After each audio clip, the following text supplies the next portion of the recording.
Today on the show, we're breaking down the Southeast Division, and with that, we're discussing if we trust Paolo Banchero, why Jalen Johnson is set for a massive season, and are we really going to fall for AD's potential again?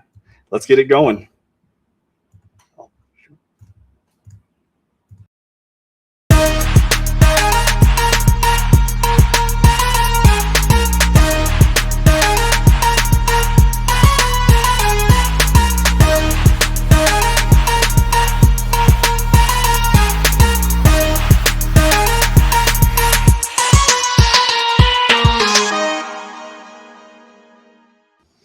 Welcome back to the Full Court Press podcast, where we pick up 94 feet and talk hoops the right way. I'm one of your hosts, Brian Joyner, joined as always by Ben Clark. Are you ready to put some pressure on these topics today, Ben?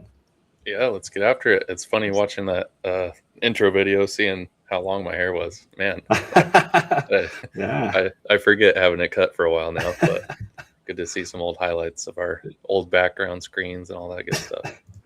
Yeah, even though we haven't been doing it for that long, it's still cool to see. Yeah, where we started. A lot of progress, and we've made our way from 10 subscribers to 50 or something like that. So something like that, yeah. Slow progress, but yes, I am absolutely going to fall for the AD trap again. So can't wait to talk more about that. Yeah. You got anything to start off with here on the show? I was kind of hoping you did. I've been enjoying your intros a lot more than mine. So I do.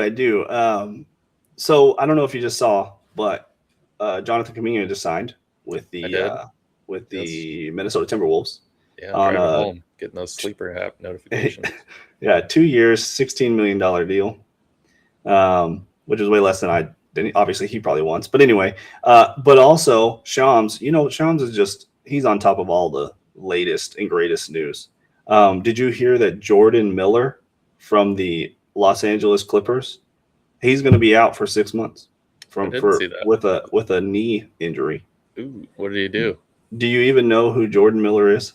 I do, because I had him in several leagues last year. I don't, honestly. If I'm not gonna lie. Deeper don't know for sure. Don't know who he is, but it just made me laugh that, like, growing up we had Woj, right, and then Shams and I forget his name now. Chris Haynes. Mm-hmm. They were like the little guys, underneath Woj, and so then you'd have like Shams and then they would break stuff like that. Yeah. And then Woj would break all the big stuff. But now just like Shams he breaks everything, which is just kind of like, I don't know. Maybe it's good. Good for Shams. But like he's no Paulo Torre, that's for sure. No, he's not. That guy is making his career right now. Somebody pissed him off and was like, he's out to get everyone now. Can't hide nothing from Pablo. Somebody took his Apple computer or whatever, Mac computer, and so he's getting back at Steve Ballmer.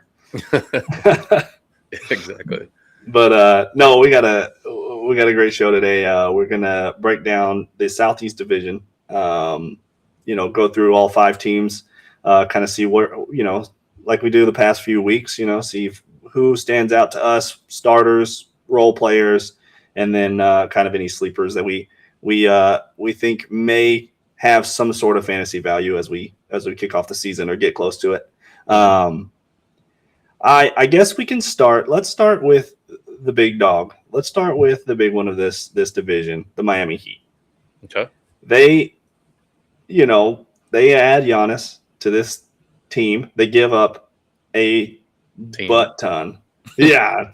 I was looking over, so I was filling out some stats and stuff, and I was for our resources, and I noticed as I went down this list of, that the website that I get it from hasn't updated the teams as far as who's on who, but it was like Bam number 1, obviously, and then it was like Hero, Jaime Jaquez, Kaloware, Yakachonis is like a little bit down the list. It was like Wiggins and Mitchell, but like almost the top 7 of their fantasy producers, they just shipped them off for Giannis, which I don't know. I guess it makes sense. I mean, he is Giannis, so like, what do you expect to give up? But still, it's just kind of funny to see.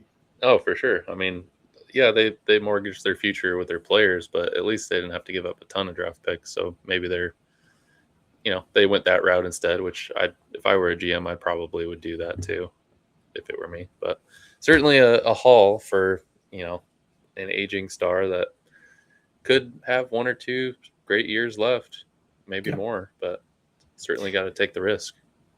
Oh, absolutely. So Giannis, let's just start with him, like we just talked about. So Giannis let's see, his ADP last year was 4th, which was pretty normal as far as how he's produced and the way everybody saw it. That kind of how it goes. Finishes 47.5 fantasy points per game, but power forward 17 in total points. Yeah. Now he dealt with some injuries all year, basically. And I guess maybe kind of that he was done in Milwaukee. Maybe he made that decision a little earlier than reported.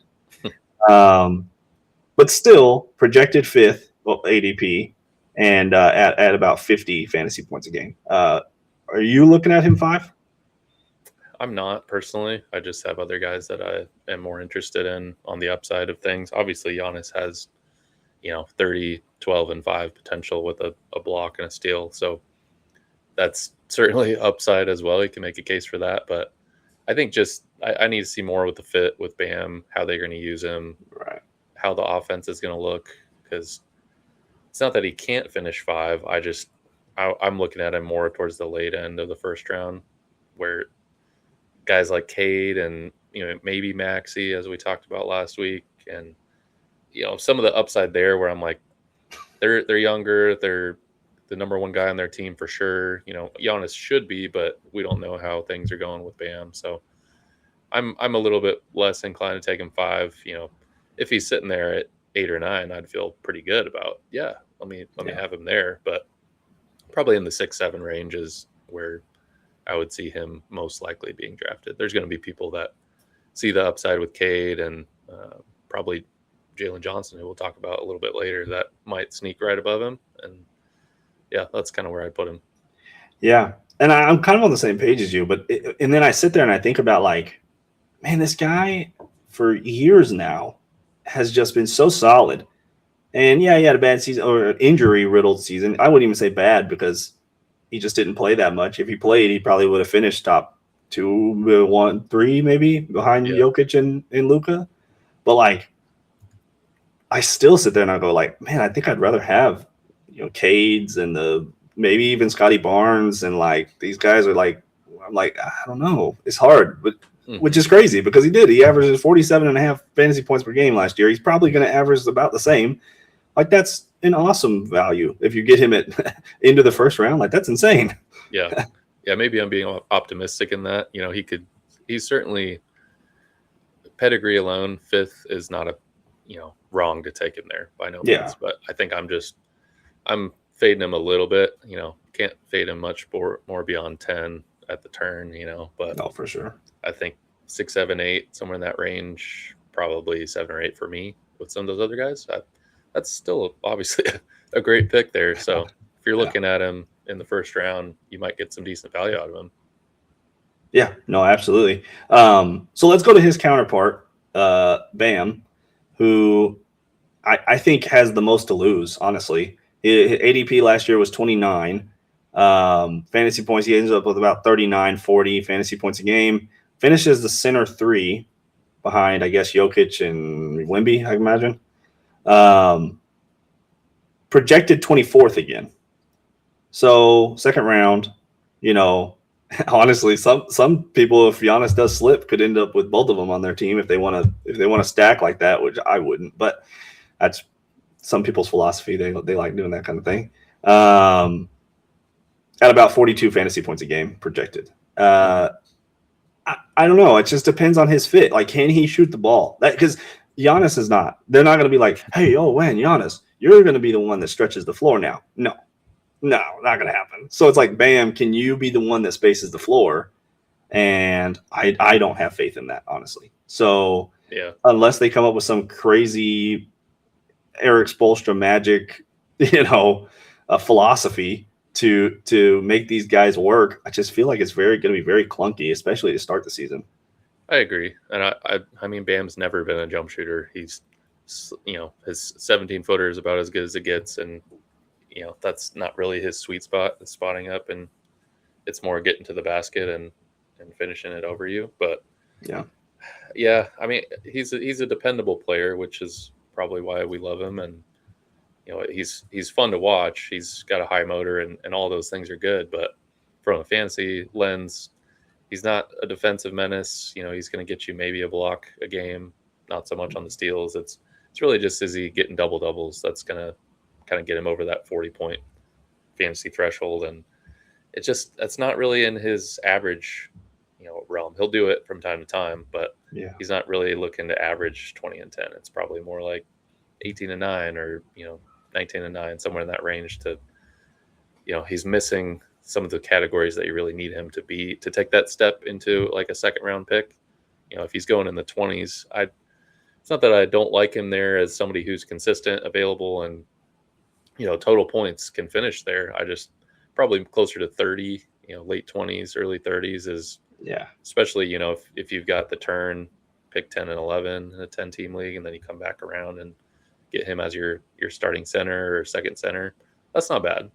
Yeah, but for sure. I probably won't look at him before that point. Just one, like you said, with the fit with Giannis, that could take away some of his scoring opportunity, and could be a not as, obviously they were number one in transition last year, as we've been reminded. They were not number one in transition efficiency, as I always continue to point out. And I don't think that necessarily improves with Giannis. I mean, Giannis is good in the transition with the ball in his hands, but what they've surrounded themselves with, which we can get into now, some of their supporting cast. Yeah. It doesn't look much better this year. No, not particularly. Yeah. Almost looks worse. Yeah. I was looking up here, Bam in the past 3 seasons has averaged 35%, I guess 35, 35, and 31% from 3 on I don't even count so 0.2 1 year, 1 and 1.7 3-pointers made a game.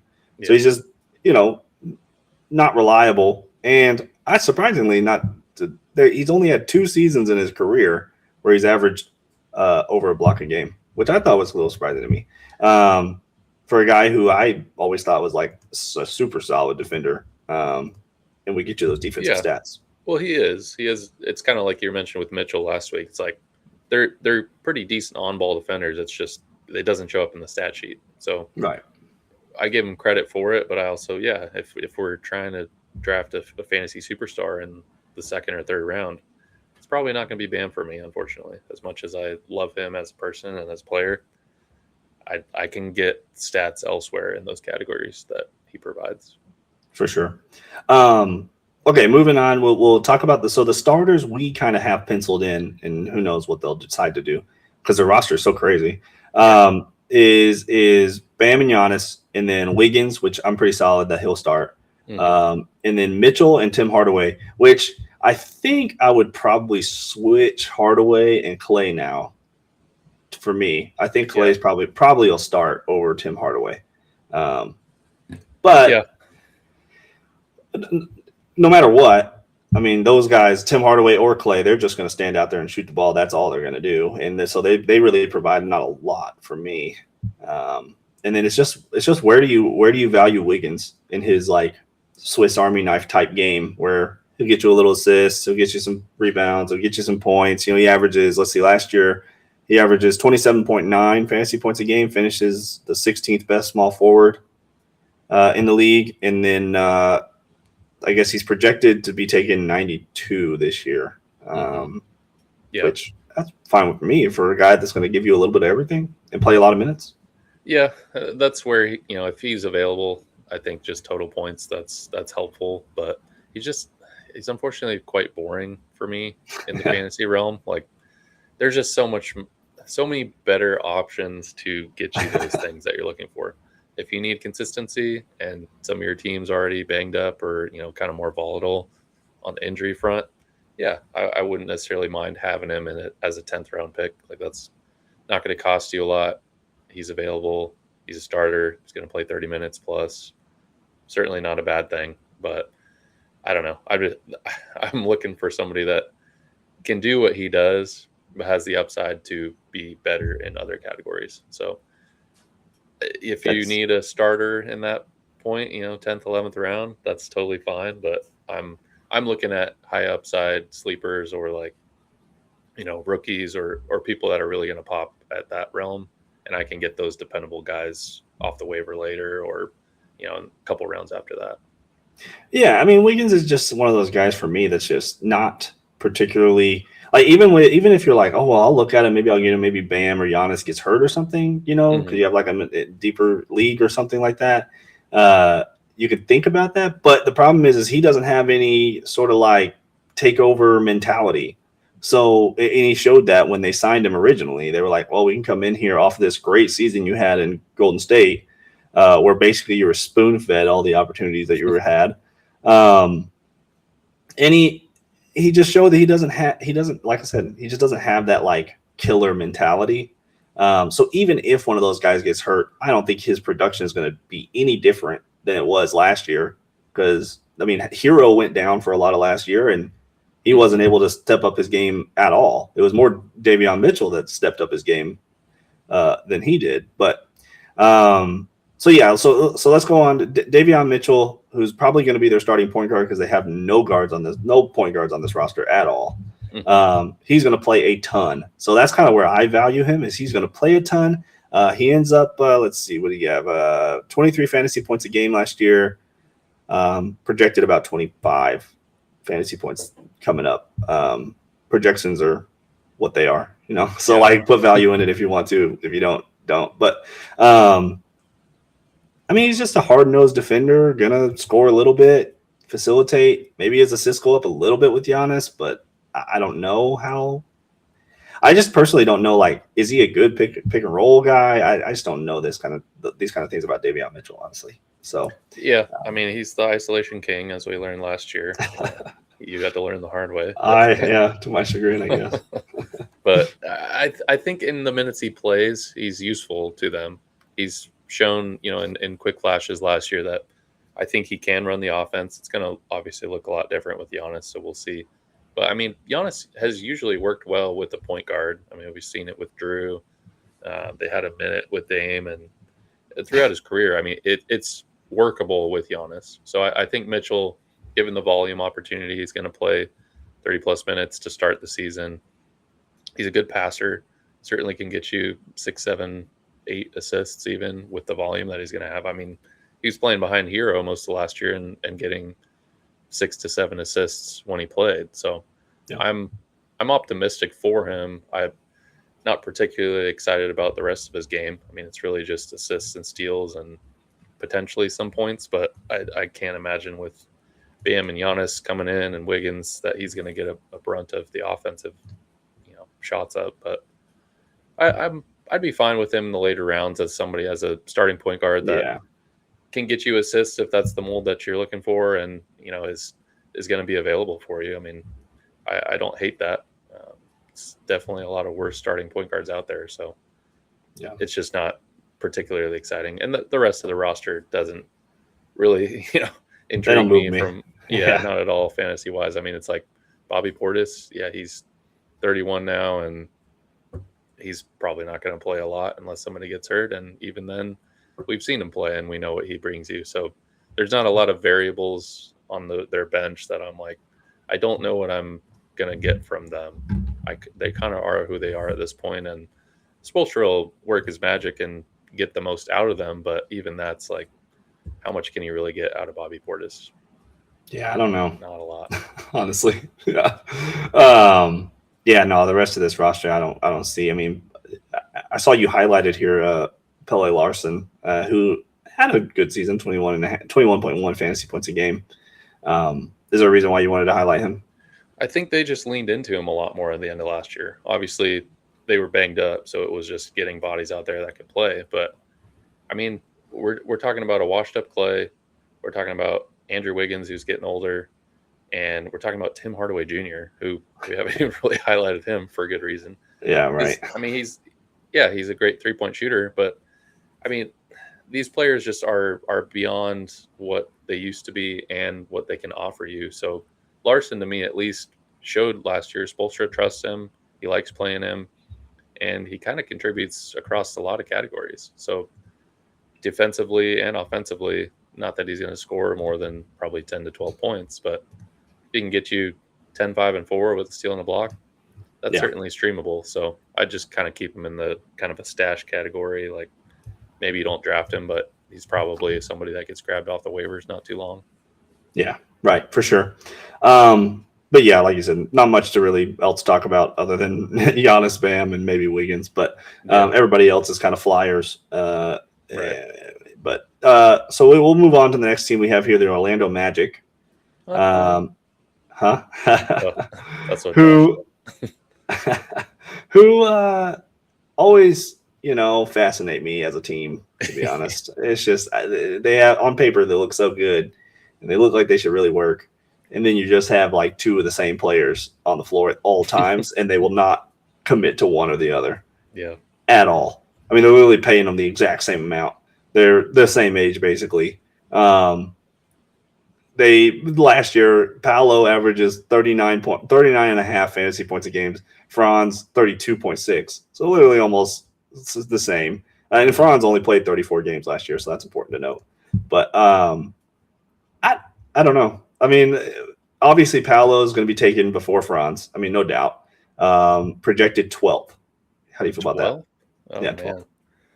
That is not the magic number for me. I've had Paolo a couple times, and he was younger at that point, so certainly has opportunity to develop. I mean, this is what his 4th year, 5th year. It's not. Yeah, I could look that up. Not that far into his career to where I'm like, he isn't what he could be just yet, but he's getting pretty close now to where I'm like, we know he's an inefficient shooter. That's his number one weakness. That and free throws. Like he just can't figure it out on the offensive end that way. But then he'll have games where, he'll have 35 or 40 points and 8 rebounds, 6 assists. You're like, all right, they're going to run everything through him. And then he kind of fades for a month. And you're like, all right, at the end of the year, you're probably getting a top 40 player, but he consistently is overdrafted.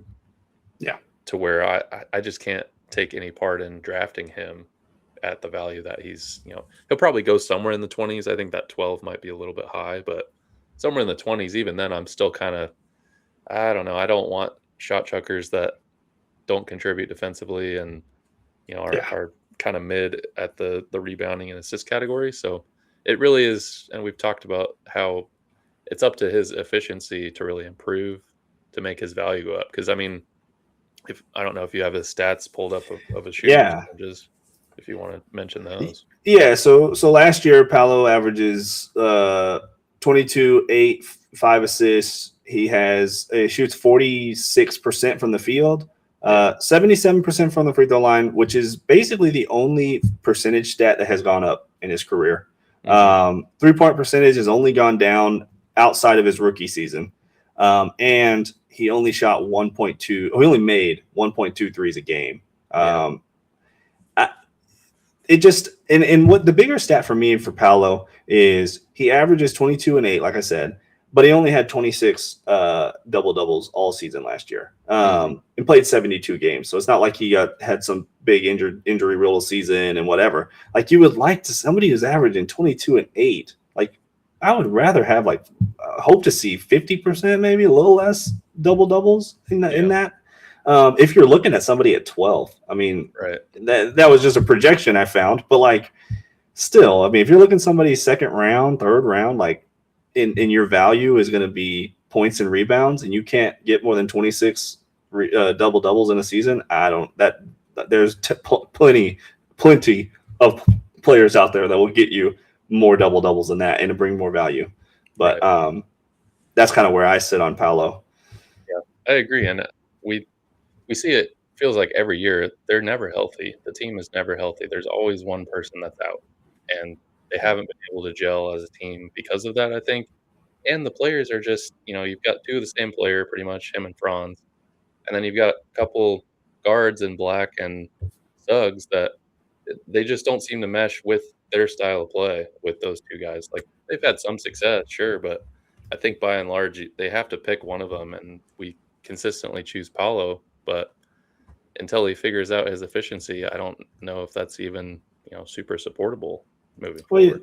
for me, I consistently choose Paolo because the Magic consistently choose Paolo. I mean, Yeah. he's who they want to be their number one guy. He has the build, he has the game for it. If he'll just be more aggressive 3-point wise, but I don't think he has faith in his own 3-point percentage. So how can we as viewers have faith in anything that he's when he's shooting the ball? But Yeah. Franz is the same way. Franz is like this versatile player who can do a little bit of everything, but he can't shoot the ball either, or he doesn't. It's just like one of those things that and I see these summer workouts and the jump shot doesn't look any better. He's making them, whatever. What does that matter? But like I look at more of like, oh, did he change his shot? Still very slow. Mhm. And I just don't think that those two guys, they're gonna have to commit to one or the other. And I think they've already chosen Paolo, but they like keep Franz as like oh, maybe Franz has some crazy year and we trade Paolo for 17 first-round picks or something. I don't know, but the interesting thing you brought up, and we can talk about it a little more too, is Jalen Suggs versus Anthony Black. Mm-hmm. I am way higher on Anthony Black than I am Jalen Suggs. I mean, Really? injury reasons why. Jalen Suggs is everywhere. That guy is all over the place all the time. But he reminds me a lot more of like Derek White type things. Like he'll get you what? Last year he averaged 29 fantasy points a game, shooting guard 23 overall. So he just kind of is middle of the ground there. He's not going to score the ball very much. His shooting is terrible. Yeah. But Anthony Black has the shooting potential. He's a little bit younger.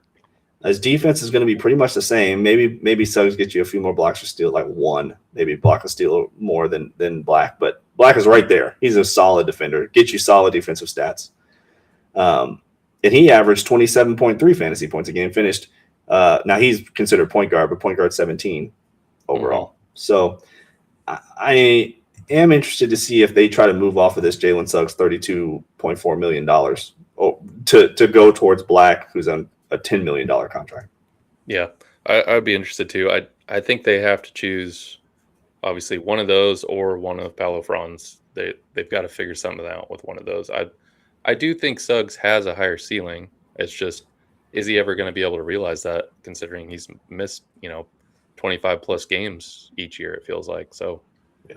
When you see him play and he shows the flashes, he has some decent shooting nights. Most of the time it's you're filling up the stat sheet, but wildly inefficient. So even then you're like, man, he could have been way better. But yeah, it's just kind of an untapped potential that we can't necessarily rely on it. So if you're getting Black going undrafted or kind of the last 3-4 rounds, that's a little bit better than having to take Suggs in the 6th, 7th round, just kind of off pedigree and the name value alone, which doesn't necessarily have the stats to support that. So you can kind of see 30-day stints of that. But I mean, we saw Anthony Black take the reins last year in basically 2 months without Suggs, and he was playing great. I traded him to you. Probably shouldn't have. Yeah, for sure. No, I was super pumped about that. Yeah, once everybody came back, it kind of tailed off a bit, as it should. But yeah, it's they got to pick, I think, between the two of them or the two of Paolo and Franz, or both, and see what they can get for him, because I think it's more fit based than anything. Yeah, no, absolutely. Anybody else on this roster that intrigues you? I have one guy that's kind of a sleeper guy I was really impressed with at the end of last season, but I'll let you go first. Not particularly. I mean, Wendell Carter is probably going to start. Doesn't really excite me. Any Magic center nowadays, I'm like, cool, you're out there. You basically do nothing but get some rebounds, and that's about it. You're a body out there. So I don't trust Magic centers unless they're really banged up and somebody's coming off the bench, like Goga or somebody like that. You might get double doubles streaming out of that. But right. I mean, Desmond Bane was relatively disappointing last year, which who knows if it's so clunky with that offense that I can't anticipate he takes a step without seeing how they all interact together healthy. He was not the one option that we thought he was going to be moving over there, or at least the 1A, 1B option, And yeah, a turn. We think it's the pinstripes weighing him down, but not confirmed yet. So I just think teams. I think his season was a frustration for him because he came to a team that had no shooting at all, and he was the only shooter on the whole roster basically, Yeah. and so which they didn't really address that much. So it'll probably be the same thing again. So they just said, as long as you don't let Desmond Bain shoot the ball, we'll beat this team because our threes will beat their twos. Right. And you go from there. The guy that interests me is a little bit of a sleeper. I'm not going to draft him at all, but I'm going to keep an eye on him. Is Jamal Cain, who at the end of last season, I mean, he ends up having a really strong end of the season. So he has like a 20.8, 24, 19, 21, 17, and then a 37. This is fantasy points, point games. And he has like 8 rebounds in one of them, a couple steals, a block, 2 blocks, 20 points. It's just kind of one of those things where he didn't get the opportunity. He's a little older. He's 27, which kind of surprises me. Yeah. For somebody I thought was a developmental guy. But anyway, I am interested in him as far as just like keeping an eye on him. If they start to like his versatility and what he can bring, then maybe you add him for a week or something like that. If Bain gets hurt or Franz gets hurt or something like that, Yeah, maybe they'll slide Kane in there. Kind of like De Silva was last year. De Silva too. Yeah. I used him in Dynasty a little bit, some deeper leagues, and he was useful at times. So he just got kind of buried in the abyss that is the Pelicans for a considerable amount of time, and slowly crawled his way out of that. But yeah, like everybody else. Guy. Yeah, it kind of reminds me of like a Terrence Ross or like I'm thinking of other old Magic kind of wings. Guys like that where they can get you some scoring and some category stuff if they get the opportunity, or maybe like a Jonathan Isaac is supposed to have been. I wish. Yeah, I was such a fan of him. I know, but I think anyway, he's a lost cause. I used to take him for the potential and be like, oh man, I think he's gonna have this will be the season. Now, no chance. I'm not even. But no, I think that pretty much wraps up the Magic as far as their whole debacle. And I think, if I'm not wrong, they are the highest salary team in the NBA. So you're right. They do need to figure something out. Crazy, man. How's that happen? Can't even make the playoffs, and that's ridiculous. You got $83 million tied up into 2 guys. Oh well, I take that back. You have $120 million tied up into 3 guys. Yeah. So that's gonna weigh you down. Yeah, they're bordering on kind of Knicks land as far as that goes with their starting lineup. About 90% of their salary. It's crazy. Yeah, it's wild. Moving on to this team, which I can't get a read on, but they'll probably end up anyway. We'll talk about the Washington Wizards. So the Wizards are an anomaly as far as I'm concerned. Like, I don't know what to do with them as far as like they could be like 6th in the West. I mean, in the East. I don't know, because like if Anthony Davis and Trae Young have like totally healthy seasons, and Sarr plays a lot of the games, and AJ DeBonsa's what he is advertised to be, which he's a rookie, so I don't know. Maybe he has let's say he has like Cooper Flag level season, which would be, I don't think he has the opportunities there, but yeah.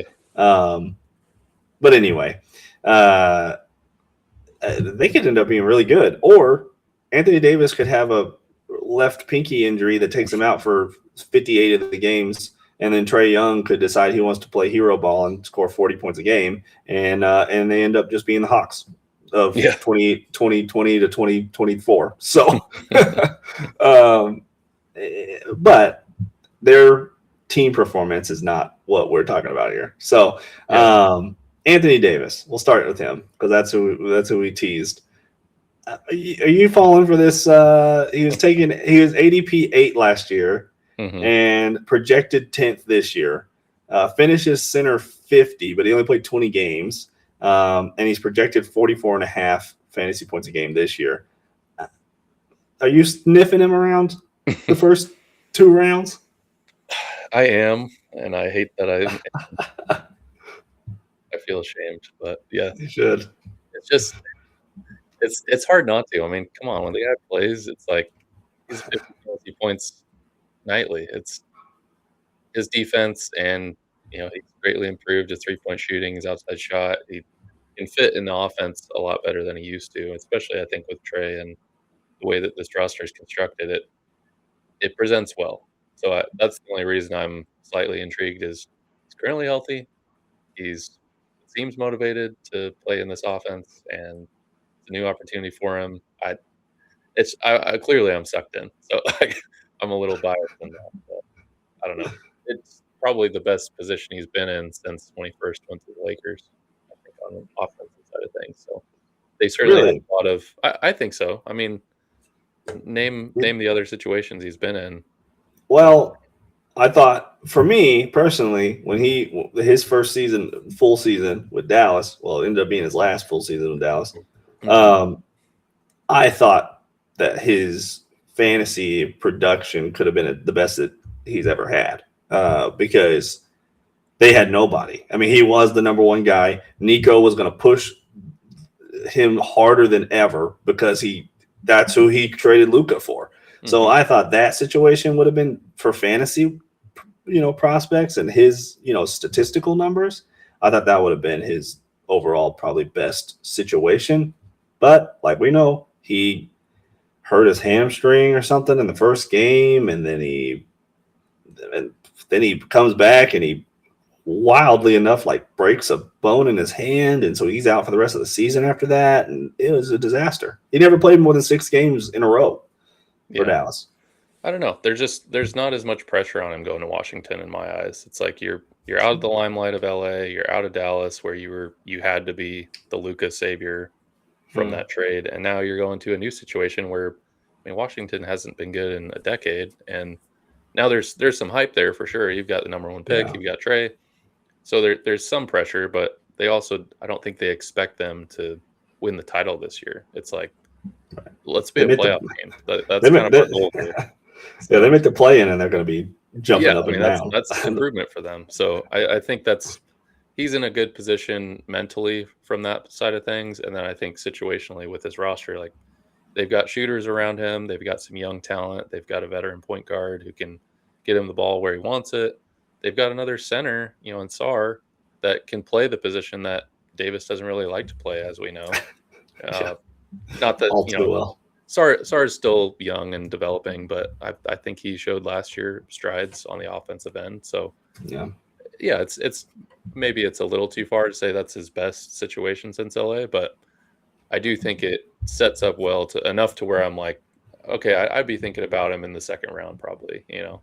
At the turn maybe is at the most I would go, but second round, end of second round, if Davis is sitting there compared to some of the other guys there, I'm like, man, I know my okay. kind of hard rule is like pick guys that aren't gonna have injury potential in those 2 rounds, 3 rounds. Especially the first part of the draft. Yeah, so that's why I've usually passed on him the last several years, but I don't know. It's intriguing enough, at least to where I consider it. Now, okay, you're sitting there, you're drafting. Paolo is there, and Davis is there. Who are you taking? I'm taking Davis. Really, They both have injury really. history. Oh, but Paolo played 72 games last year. Yeah, clunky though. It can be clunky. I don't care. It's 70. What? It's 50, 48 more games of fantasy production than Davis is Yep. going to get you. I don't know. Paolo just does not excite me, and Davis is. I think his potential to me, I'm willing to take. If it was Paolo, yeah, I'd probably take Davis. Just from Interesting. it's a more risk for sure, but Yeah, I think I'm more in my first couple rounds. I'm trying to set my team as far as like these guys are going to be who carries me week to week, and Davis I have no trust in to carry yeah, me at and all. rightfully so. That's probably Um, the smart play would be to avoid him until at least round 3, right? yeah, probably so. Yeah, but I don't see him getting there really. Probably any unless you have some real skittish players. I don't see him. So you're going to have somebody take the risk in the first couple Yeah, rounds, I mean, I think especially second round. he went like he was ADP 8. You said he went last year in our league in like 18. I think Hunter took him. Like he No, fell. he went. Let's see. So I had because I ended up taking Sengun second round, but he got Yeah. taken right before me. I was going to take him Oh, okay. Like 12 or because 13. yeah, he got taken like 13th, like right before me, and I was like, man, Yeah. if he slips, that'd be great. But Yeah. it turned out not so bad because he plays 20 games and Sengun plays almost all of them. So whatever. So going down this roster, I guess we can talk a little bit of Trae Young. I think Trae Young is just going to give you exactly what he gives you every time he plays, every season he plays. Basically, he's a consistent 25 and 10 point guard. Going to provide zero defensive stats. So last year he only played 15 games. Played some of them with Washington. Ends up with 31.7 fantasy points a game, and they project 33.6, but I think he'll probably be a little closer to 40, I would imagine. Yeah, I think so too. With his double doubles and close to 30 points a game with 10 assists and stuff, I think he blows that projection out of the water, honestly. Yeah, I think 25 and 10 is super reasonable, and the volume he's going to have, I think he's going to play a big role in some of these younger guys' development too. So yeah. I'd look for him, and probably, we've ranked him like at the turn essentially. So which is kind of where he's traditionally been drafted the last few years. So yeah, he's projected 13th. So that's exactly where. Yeah, I'd be very comfortable in that spot. Like, yeah, my number one guard, or right off the turn if I have that pick. Absolutely. Yeah, especially Trae Young for most of his career has been very healthy.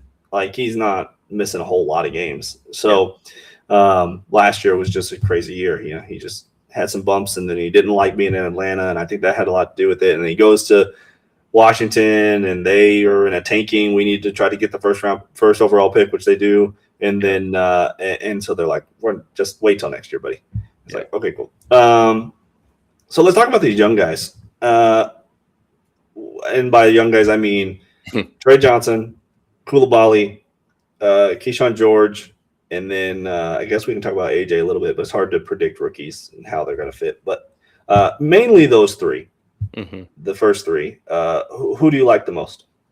I like George the most. I think he's got the most in his game for a fantasy player. He's going to score for you. We saw the first month last year was he was impressive. Was insane. He fell off hard towards the end of the year, but part of that was injury, and the Wizards were just a mess. But he showed that he's got that in his bag. They probably won't ask that of him this year, but I do think he's going to start. He's going to play plenty of minutes, and he's just better than Koulibaly is. And I think Trae Johnson's also just a little bit, not developed enough. He's a scorer and he's a shooter, but very inefficient last year, and I think he needs a lot more playing time to really matter. So I think George being the starter is really going to make sense, or at least be the first person off the bench, depending on how they go. Yeah, the only problem I had with this, and why I think Trae Johnson, I would probably choose Trae Johnson just slightly. I love Keyshawn George, and I loved what he brought last year, and injuries killed that season, but he was having an awesome season. Let's see, so he ended up with 28.8 fantasy points a game, only played 48 games like we talked about. And I just, for me, I don't know with AJ DeBonsa and the amount of minutes that he's going to play, it's basically if Anthony Davis gets hurt, Keyshawn George has an awesome season, I think. But if Anthony Davis is there, because Anthony Davis is going to play 30 to 35 minutes a game probably, because they're probably going to try to injury management him. And then AJ DeBonsa is going to play close to 38 minutes a game probably. So I don't know if he can play shooting guard, where Trae Johnson is a shooting guard, and that guy's going to come out and be a flamethrower. And I think that they're going to love that. And he's going to play a lot because of that. And so that's kind of where I'm like, maybe Trae Johnson has more upside this season than George does. Yeah, it depends how the coach likes him. They seem to prefer George last year, and I think George can slot into the 2 if needed. So it just depends on if they have him as a starter or not, which they still might use George as a 6th man. I think his value still holds about the same as if he was starting, because he'll get a couple more minutes without Trae out there and without some of the starters. So either way, I think Johnson I'd probably take over Koulibaly. I think so too. I think DeBonsa intrigues me a lot. You kind of alluded to it. Is this just Trae Young on the Hawks on the Wizards now? Does that mean DeBonsa is Jalen Johnson in the making? Yeah. Give it 2 years and it's going to be his team? Maybe so. I worry. The only thing about Devonta that I worry about and why I wouldn't even think about like drafting him, maybe thinking about it last round if he's there, I'll draft him. But he doesn't shoot the ball well, as far as like percentage wise. And you rookies, even if they're good shooters, unless you're a Concanipple, um, Who's that? they struggle. I don't know who that is, but anyway, with Davis and Young going through the paint all the time and doing like Steve Nash type things, and if Sar is a good spacer, so maybe he's more of a 5-out kind of guy. But I worry about spacing for AJ Devonta and getting downhill into the basket. So a lot of his points are going to have to come through transition. Yeah. So can he do that? Sure, but and can he prove me wrong and be like a great isolation scorer? I just don't think that opportunities are going to be there if this team wants to be good. Yeah, definitely not to start. We're going to see a lot of Trey. We're going to see Davis. Obviously, if injuries happen, that all goes out the window. But I do agree. It'd be later in the year at best. So that's why I like guys like Boozer and other rookies Oh yeah, to outproduce him fantasy wise this year. Moving forward, I'm a little bit more into Bonsa than maybe some others. But yeah, this year I'm okay fading on him in the drafts. Maybe late rounds as a flyer, see how it works out. But yeah, I agree with you on that. for sure. But like I talked about, that team has got a lot of stuff, so it's hard to predict what they're going to do. So let's move over. We'll move over to let's do the Atlanta Hawks now. Nice. Because I think they have more to talk about, honestly. Jalen Johnson is the big name here. Finishes 46 and a half fantasy points a game and finishes the first overall power forward. Mm-hmm. Awesome season last year, to be honest. Like, thanks for that. Projected though, and I don't know this projection. I think is silly. 19, and then 49 fantasy points a game. If he's sitting there at 19, I said this last week about a couple players. If he's sitting there at 19, I'll have to change my pants because that guy, that'd be awesome. Yeah. I mean, that'd be crazy value. Yeah, that's insane. I mean, he went in the 30s last year, and I didn't get him in most leagues. I did get him in one other than ours, and he was somewhere in the 30s or around 40, and I'm like, why is this guy still on the board here? And even that, I was thinking maybe he'd finish in the top 30 or something like that. But yeah, to finish top 10 pretty comfortably, like there's no way this guy doesn't go first round this year. At least we think he should. If 19's great, but I think probably 7 or 8 is where he should go. So if he's sitting there after that, yeah, you've got to steal. Yeah, absolutely. I just don't. I mean, his versatility. This team is built around him now with Trae Young gone, and so he has no other way but going up. And at a season where he has 46 and a half fantasy points a game going up, I mean, he's going to be in the Cade, Giannis, Luka range and Shea range. And so if you're getting him at 8 because those guys have bigger names, that's great value. And then at the turn, and then you're basically almost at the turn there. So then you could pair him up with who knows who and Trae Young, let's say, and that's a pretty dang good start to your draft there. Absolutely, yeah.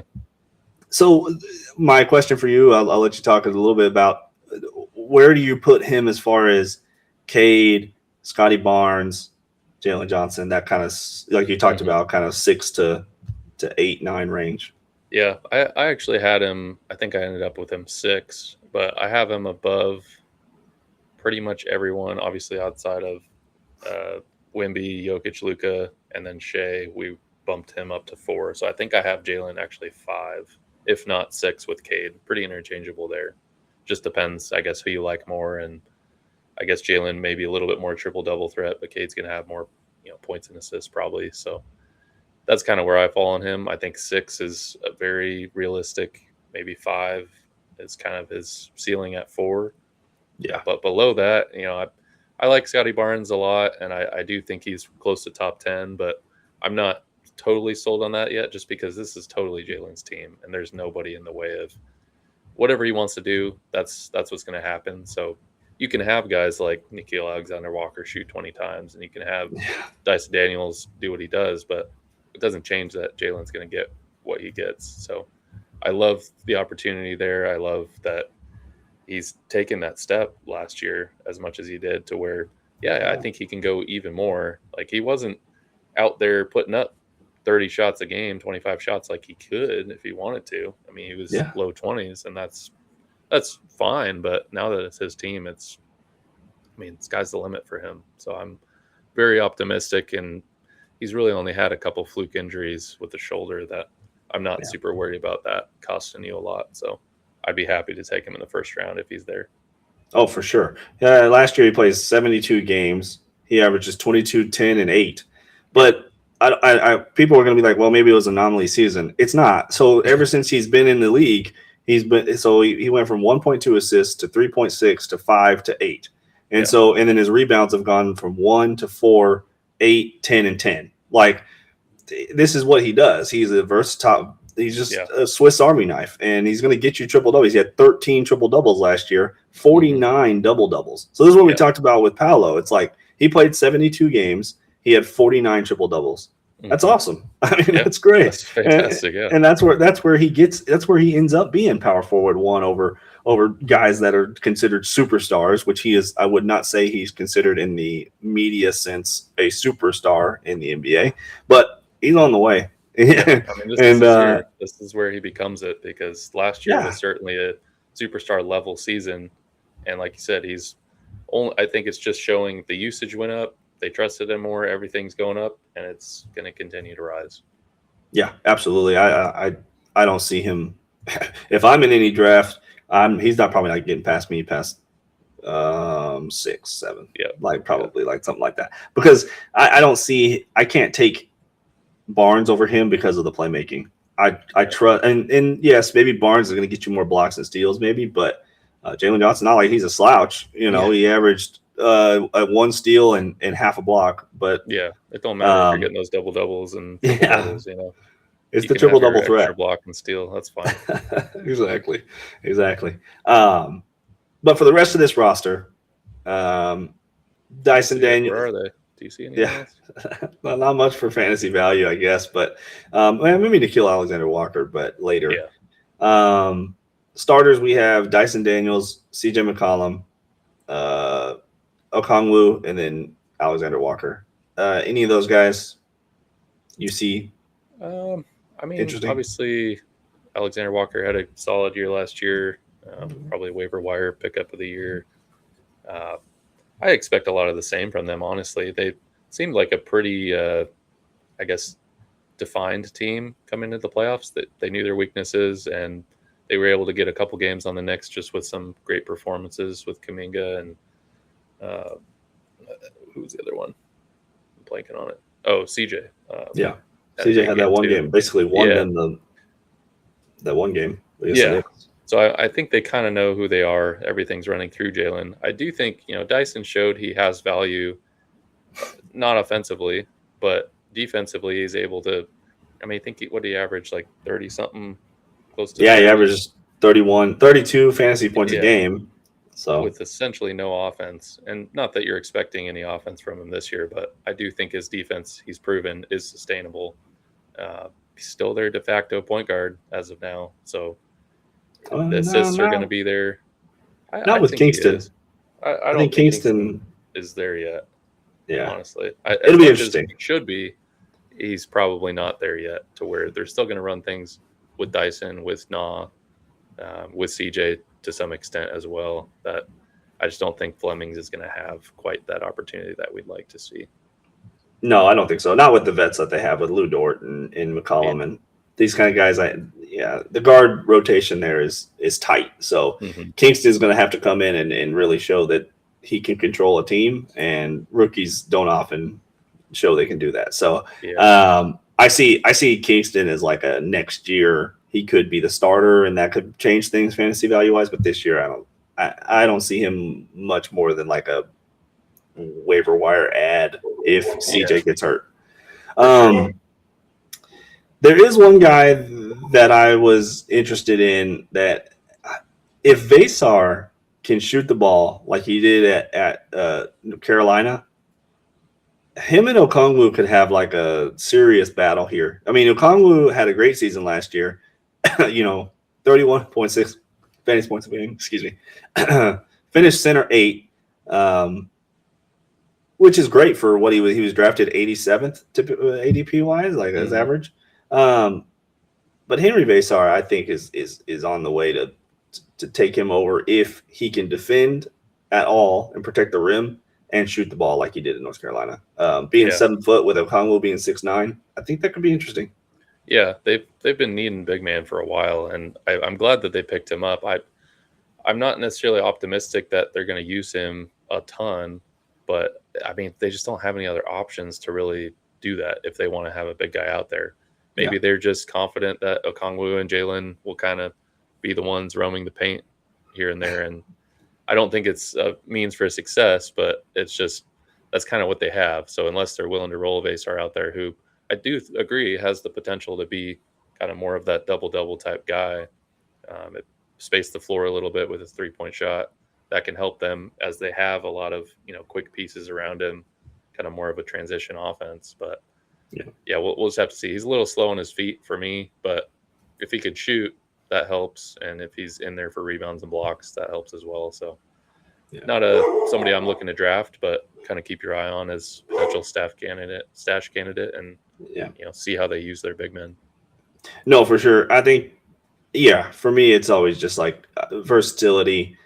Their team is kind of built a little bit opposite than I usually think about. Like usually you have really bad perimeter defenders and you have like this one stud defensive guy like the Lakers we'll get to a couple weeks from now. But they're kind of the opposite of how the Hawks are built. And I think that could help Vasar as far as defensively. He doesn't have to be ahead of the game because you got absolute studs playing defense, in the perimeter. That's true, yeah. And so you just have to clean up the mess once they cause it. So he could easily, show some sort of potential there. But like you said, I'm not going to draft him or anything. It's just somebody I'm thinking about. Yeah. But to wrap it up, we're going to break down the Hornets here. And I saved them for last because I think they're probably the quickest team to get through, honestly. Naz Reid, we've talked about him before. I think he's going to have a great season. His projection, I don't know what they're thinking, 91. So I guess that's 10th round. If you're getting Naz Reid in the 10th round, that's awesome. I'm going to be out of pants pretty soon. I'm going to be having to change my pants again. He ends up 26.7 fantasy points a game last year, projected 30, but the projections are just based on what they did last year. I can see him easily, like we talked about, being 35 fantasy points a game, probably shooting the ball like crazy, getting rebounds, block shots. Like this, he's so versatile on a team, and he's going to be their number one, let's say, for the haters out there. He'll be 1A to Brandon Miller's 1B, but Brandon Miller can't stay healthy. Hasn't been able to yet in his career. So where Naz Reid plays almost every game that he's been in the league. So I love his value, honestly, if he's there. Absolutely. Yeah. Gosh, sign me up in the 90s. I'm thinking him more in the 50s. Is somewhere I'm looking at him. Like you said, everything they've asked him to do, he's gone out there and done in Minnesota. And I think now is his time in Charlotte to where they will ask him to do more finally. And we kind of saw that in his 6th Man of the Year season and last year to some degree. But now he's in a position to where offensively it's Miller, it's Kahn, and it's him. And I guess a little bit Kobe White. But realistically, he's the most polished offensively. I mean, Kahn struggles a little bit to get his own shot. He's great standalone shooter and played very well last year. I expect a little bit of regression this year, but Naz is, to me, he's the guy that's going to take that step. So I think we're in agreement on that. 6th round is certainly realistic for me. Maybe 7th if you can wait one more round. But we're super pumped about him. It depends on my turn, like where I'm at. If I'm sitting and in the 5th round and I'm looking at like, okay, well now I know I'm gonna have to sit 2 rounds before I basically pick again. I'm picking early in the 5th. Then I'm probably taking a reach on him because I just love number ones on teams. Like I just think they bring a value that so what? I get some safety blanket. Like, I don't know. Mm-hmm. It's just how I view my teams. But you talked about regression on Conca-Nipple. Do you want to kind of go into that a little bit? Yeah, which I know people don't want to hear, but I mean, this guy obviously set some records as I wanted to say freshman, as a rookie. Shooting percentages were outstanding, 3-pointers made outstanding. If you break down his game, he was available for a team that needed him to be available and was willing to feed him the minutes. Now you look at him this year, it's not that much has changed on that front, but they do have a lot of different pieces. You don't have a point guard like LaMelo, who, to me, as much flack as LaMelo gets, that dude is one of the top 5 passers in the NBA. I don't awesome, care what you say. He's fantastic with the ball in his hands. He's going to turn the ball over quite a bit too. That's to be expected. But getting people the ball where it needs to be, he's in the top 5 in my eyes. So losing that, going to a guy that barely knows how to pass the basketball on Kobe White because he just wants to shoot it the whole time. It's true. I mean, unless they're going to roll out Christian Anderson or some other guards to where they're going to get Con in his spots, because maybe he has a chance to develop his, creating his own shot a little bit more. But that was kind of where he struggled to me last year. And we saw snippets of that in the play-in as well, to where if that's more of the reality than what he was most of the year, which I'm not, confident that it was, then I could see a little bit of regression. Obviously, I think his shooting percentages are going to hold pretty similar. He is that shooter. Yeah. But just volume on the offensive end, I don't think he necessarily has to do that again this year with a healthy Miller and now with Naz Reid. And yeah, I expect a little bit of regression on that front. Yeah, no, I'm totally with you. I think he could regress. I don't see him going up because, like you said, I mean, LaMelo, and like you said, Christian Anderson is probably the best passer on the team, and he's a rookie, and he's just not. Rookies aren't going to come in and be able to control an offense like that, and get these guys who rely on the ball being in certain spots at certain times to be efficient. There's not can't rely on them. I do think that their other rookie, Steinbach, has a real interesting situation because he's going to battle out with Diabate and Kalkbrenner. Now, Kalkbrenner looked horrible in Summer League. We talked about this a month ago, but he looked really bad. And I don't know what that's about, and maybe he can get stuff going, because last year I had him on my fantasy team, picked him up, and he was awesome. I couldn't figure out when to drop him because he would have several games in a row where he would just almost save my season a lot of times, because he would just come out of nowhere with like 25, 30-point fantasy games. But Steinbach has an interesting skill set. He's probably the best rebounder on this team right away. And then and if he can space a little bit, I don't know if he has that in his game particularly, but if he can, I mean, that changes the game as far as the center rotation goes. Yeah, he's battled more than I thought. I thought it was Diabate's job, like, for sure. Yeah, and it seems that's not the case, at least currently. So ideally, he'd be somebody like a Hartenstein to me, to where, yeah, you're not asking him to go out there and shoot the three, but he's out there, he's getting 10 points just from dunks and, cutting and setting screens, and he's getting 10 rebounds plus, and then he's getting you 2 blocks. Like, that's very, very fantasy viable, and somebody that you might want as like your 4th center, especially what he's going to cost you in the draft. Probably nothing. You could pick him up, but I'm intrigued by him enough to consider him the very tail end just to see what happens. But yeah, their center room is certainly not locked in. I think Kalkbrenner's the big loser out of the 3 of them. I do think Diabate will probably start the season and then see how it goes. But yeah, both of them, even in 25 minutes each, that's plenty for them to have some usefulness. No, for sure. Anybody else on this roster you're interested in? Oh, I do have one other guy, but just real quick. Dennis Schroeder is an interesting player for this team, because I've looked it up before we started this, and when he was in Brooklyn in 2024, when they had nobody, he averaged 29 fantasy points a game. Yeah. When he was with the Lakers in 2021, when they had nobody, he averaged 30.5.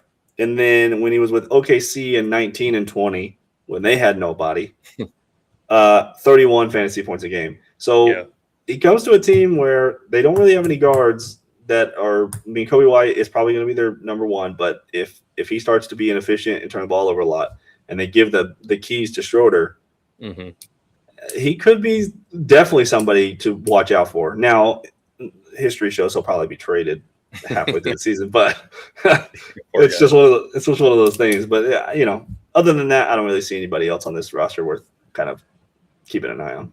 Yeah, generally speaking, I agree. I mean, we didn't talk too much about Miller. He's probably going to be like a 5th rounder for me. I'm never interested in guys like him just because they're all shooting and nothing else. But if he makes improvement on his efficiency, he certainly has total point value. It's just his availability and his efficiency always kind of weighs himself down. So Grayson Allen would be the only other one for me. Them bringing him in from Phoenix, like anywhere he goes, if he plays, he's pretty consistent. And if he gets the minutes, he's going to get you a little bit of everything. So I'm really interested to see how their guard room shakes out. Because like you said, it could be Schroeder, it could be White, it could be Allen.